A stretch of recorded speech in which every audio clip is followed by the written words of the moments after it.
Communication can be classified into the following two categories: interactive communication, and one-way communication. This is from the perspective of how the sender and the receiver are involved with each other through the communication system. There are two kinds of interactive communication: asynchronous communication, and synchronous communication. There are two kinds of one-way communication: pull communication, and push communication.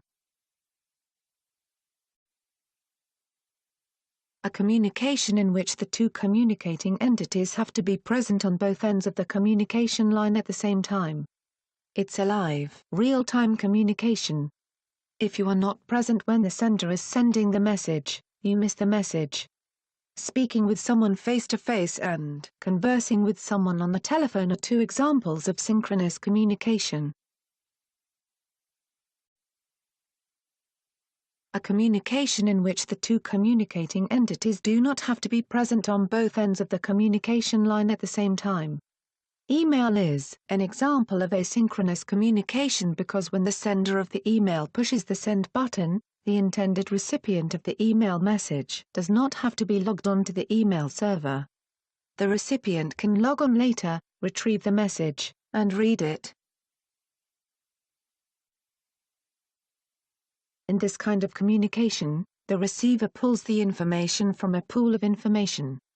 Downloading from websites is an example of this communication. In this kind of communication, the sender broadcasts the information to a set of entities without waiting for the request of information and without the need to confirm that the information reached its destination. Marketing emails and letters are examples of push communication. The pull and push methods can also be used in conjunction with each other. For example, the sender can also push the information to a pool, and the receivers can pull it from there at their own convenience. Communication types discussed here are called communication methods in the PMI standard. Depending on the purpose, the project manager can decide which of these communication methods to use. Quite often a hybrid approach is used in the real world, which is a mix of more than one method.